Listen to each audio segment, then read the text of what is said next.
So, subject to confirmation by the Senate, the man who will oversee Nigeria's next crucial presidential election in 2027, Professor Joash Ojo Amupitan, is getting his feet in the stirrups and preparing to settle into the saddle as the new chairman of the Electoral Commission, INEC. He's a respected academic, lawyer and senior advocate of Nigeria, and he's from Kogi State in the north-central region, the first person from that zone to be nominated to head the Electoral Commission. President Tinubu described him as apolitical, and perhaps more instructively, his appointment has been welcomed by the opposition obedient movement, who say they are hopeful that his tenure will mark a significant milestone in this country's electoral history. Given this, and the fact that he's both a kinsman and long-time legal counsel for one of Nigeria's most vocal opposition politicians, Senator Dino Melaye, how hopeful should we be that cometh now the man with the courage, non-partisanship, commitment to fairness, the rule of law, and the ability to make decisions without external interference, someone who will serve the public interest? Well, for more on this, I'm joined by two men who appear to know his background reasonably well. And they are, from our studios in Lagos, the managing director of This Day newspaper, Eniola Bello, and joining me here in the Abuja studio, the retired director of the Anti-Corruption Agency, the EFCC, Ayo Olowonihi. Gentlemen, thank you very much indeed for joining us. So let me start with you, Eniola Bello, in Lagos. Tell us a bit about the new INEC chairman nominee, Professor Joash Amupitan, who he is, where he comes from, who he is today, and how he got there. I understand you know him reasonably well.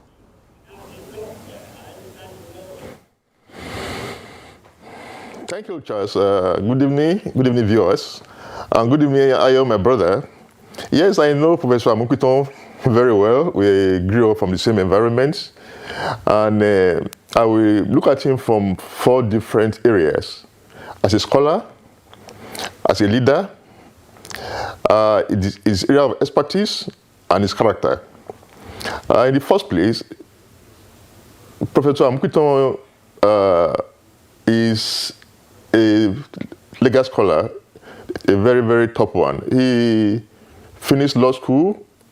Even before he finished in law school, he was top of his class in University of Jos, and then had a 2-1 in law school, and went back to Jos to become an assistant lecturer, where he did his master's and his PhD and became a professor.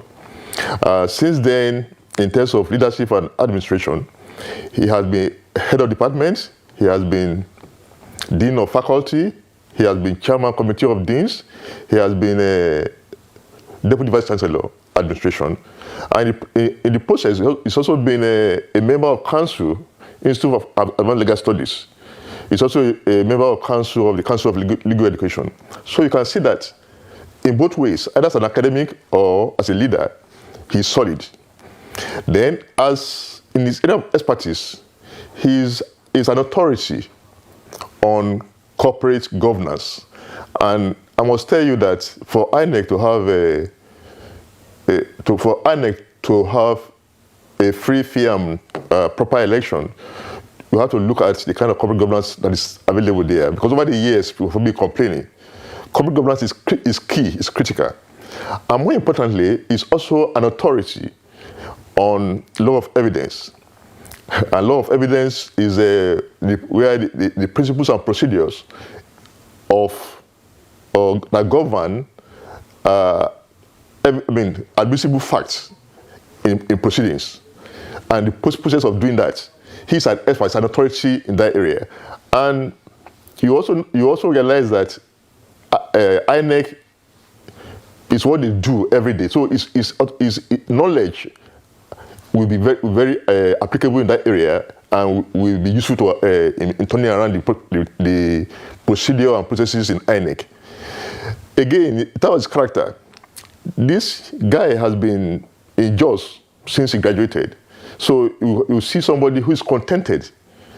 He's an easygoing guy in a society where, in a country where we mistake noise for achievement, we have somebody who is highly known despite his achievements, despite how solid he is in academics. Very few people know him in terms of, because he's not the noisy type. He does his job quietly, and aside from people in senior lawyers, for example, have a lot of respect for him, for what he has done in that area. So it's absolutely a perfect fit. Right. Thank you for setting out that stall. Let me come to you, Ayo, because you know him quite well as well. I mean, what more can you tell us about him beyond what Eniola Bello has just told us? What's your assessment of his pedigree? Well, thank you very much, Charles. Prof. Amupitan Josh, as we all will call him, we all grew up together. I've known him for a couple of decades back. We grew up together, really. His father was my primary school teacher. Wow. Our fathers were teachers.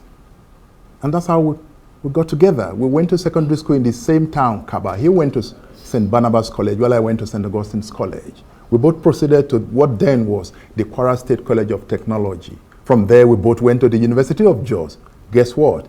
We both went to Bauchi State for our youth service. Wow. And then we parted ways.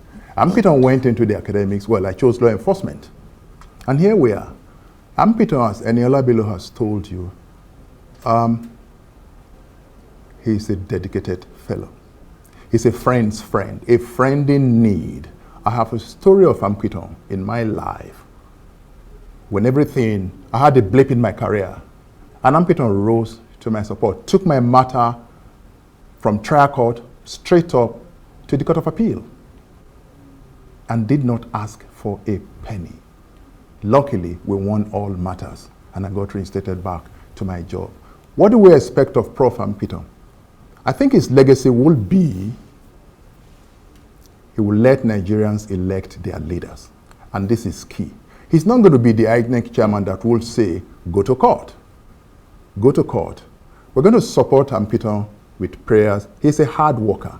He's dedicated. And as the governor of our state pointed out, he's a man of integrity. Character is key in this that we are doing. Indeed. The INEC job is a tough job. And the tougher, the harder he's going to work. So we have hope that Amupitan will take us up a notch, better than from where we are now. We thank the president for appointing him, and we have high hopes that Amupitan will succeed in this task that he has. Well, I mean, coming from yourself, Ayo, and also from Eniola Bello, who I know reasonably well, I mean, I'm heartened by the way that both of you are talking about him. But let me return to you in Lagos, Eniola, because, I mean, as you've pointed out, he's obviously a qualified lawyer and academic, but I suppose what Nigerians are interested in is why he's been chosen to head INEC and what you reckon he brings to the table. I mean, does he, in your assessment, have the capacity to shoulder the burden of running INEC and to restore its reputation at a time when its reputation has taken a big hit from the last election? I mean, bearing in mind how important reputations are for the body that conducts elections. I mean, he's got a lot to learn about INEC, doesn't he? And he doesn't have that much time.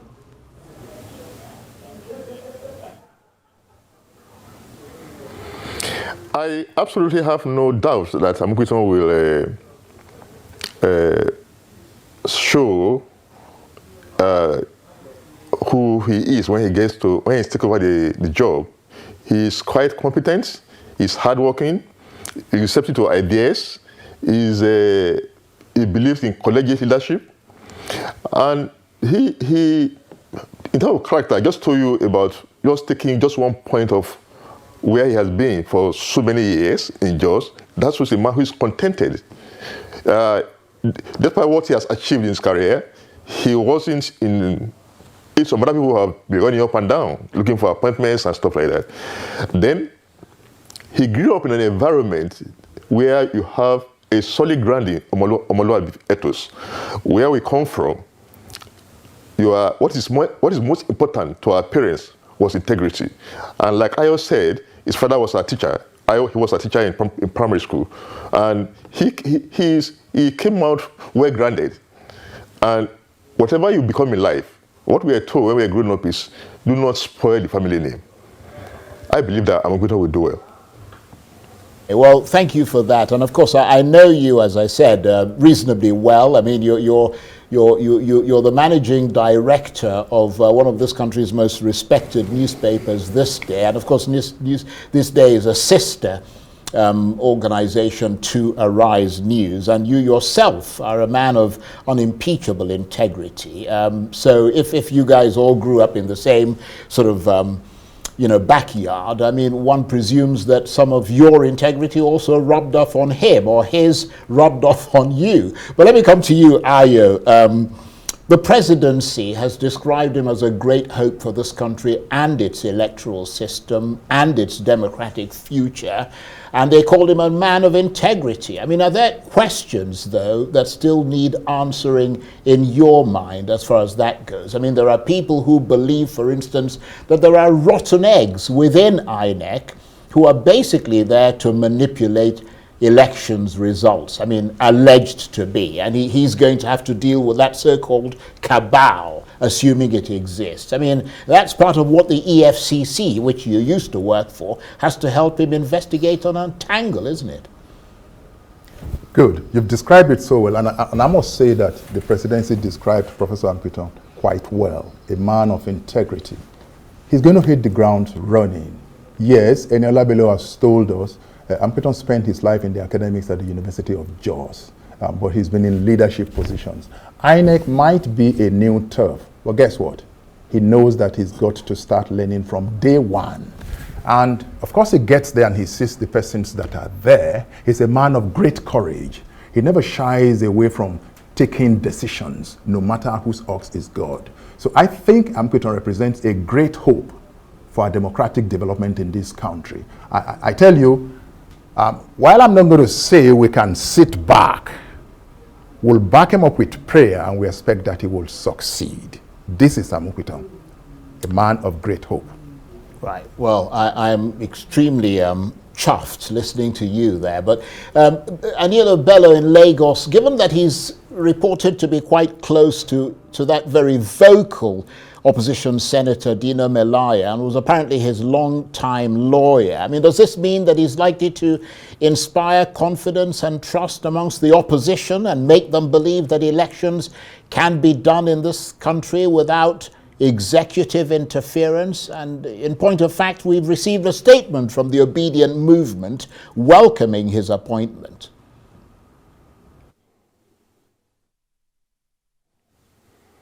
Well, his closeness to Dino Melaye is neither here nor there. Whoever you put there will be close to one person or the other. You all have family members, we have friends, we have associates. So there's nobody you appoint to any position without who will not be close to one or the other person. The fact remains that if he was close to an opposition person like Dino Melaye, who is not Tinubu's fan, then you should give the president some credit for going to appoint somebody who is said to be a lawyer to an opposition member or opposition leader who is always attacking him. And that will give the opposition some comfort, like you have somebody there who will be able to stand and do what is right. Okay, and I mean, what would you advise him to be wary of? Well, so he gets into office, as you have said, there will be groups and, I don't like the word cabal, but there will be groups and groupings within the INEC. He's going to have to study them very clearly. He will have his own mission and the vision. What INEC does he see in 5 years' time? At the end of his tenure, what INEC can he see from today? And therefore he sets his mission, he sets his goal straight away and ensures that he follows through. And we truly commend President Tinubu for fishing out someone like Amupitan. I guarantee you Amupitan is not going to leave any stone unturned at the INEC.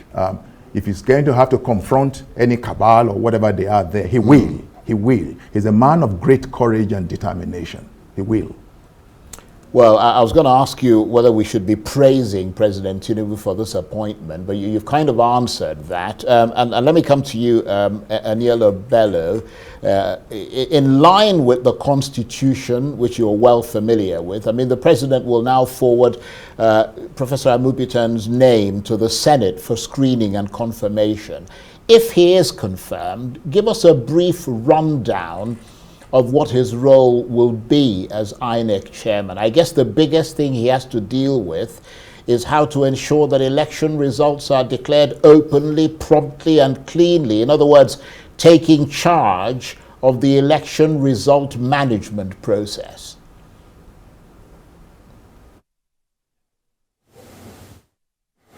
Well, I believe that the first thing they will do is to get in there and understand how the place works before bringing some reforms on what could make the place much more efficient and work better.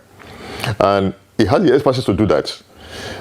And the first test will be the election coming up in Anambra and Ekiti, I believe. So, to know the kind of to know how he will perform going forward. So that those ones will be the first test. But you know, we have to also take into cognizance that our politicians, whoever is there, some people say when you put Jesus Christ there, they will contest the election. They will say, well, the moment you lose election, it's bad election. And the moment you win, the umpire is fair. But if you lose, the umpire has been bribed. So what is essential is to have a free, fair, and transparent election, as much as the politicians allow that to happen. You know, and the process of doing it has to be seen and transparent, and that is the key one. I believe that if not that we used to describe the election in which the late Chief M.K. Bello won as the freest and fairest election. But if that election had not been annulled, I'm quite sure that the losing party would have gone to court to contest that election. That is how our politicians are. Those who they knew very well that they had no chance of winning, no path to victory. But the moment the election result is declared, they will do everything to discredit it. So it is that more than any other thing, aside from INEC, whoever has INEC, to ensure that the process and the promises, in terms of making the process free, fair, and transparent, that they follow it through, and we do not have the kind of glitches that we had in the last election. Indeed, and Olowonihi, I mean, looking back at sort of the last 10 years, Professor Yakubu is now gone, but I mean, is there something to be commended for the fact that he stuck with it for 10 years? I mean, he's the longest serving of all the INEC chairman in this country, and the fact that he stuck with it in spite of all the attacks that he was coming under. How would you sort of assess that period? I think Prof. Yakubu did well. If he stayed on for 10 years, it meant that he was really doing something good. But hey, look, how satisfied have Nigerians been? There will always be complaints. He did his very best. President Tinubu commended him and gave him a national award. What's left is Prof. Amupitan comes in and takes it from where Professor Yakubu has left it. And I think that Amupitan, when he gets in there, he's going to have to look, listen, and learn what surrounds him, and then take decision as he takes INEC forward. And Anielo Bello, we're slowly coming to the end of this very interesting chat, very inspiring actually, because a lot of people really didn't know who Professor Amupitan was until this appointment, and the fact that both of you are talking about him in such glowing terms. I mean, what must he avoid? I know you've kind of touched on this before, but it's important to reiterate these points. Looking back at the career of the INEC career of Professor Yakubu, and now looking forward at the upcoming one for Professor Amupitan, what do you reckon he really ought to avoid that perhaps Professor Yakubu did that rubbed Nigerians up the wrong way?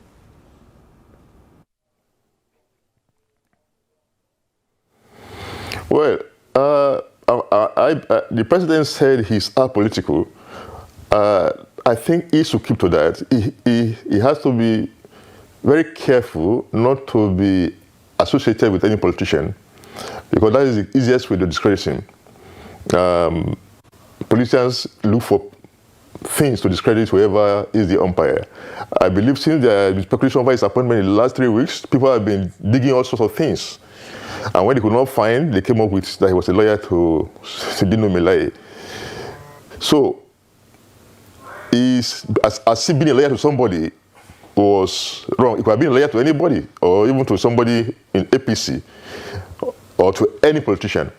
Now, as much as possible, is to avoid keeping away from politicians, because those are the people he's supposed to preside over their affairs, to prevent any issue of compromise, any issue of blackmail.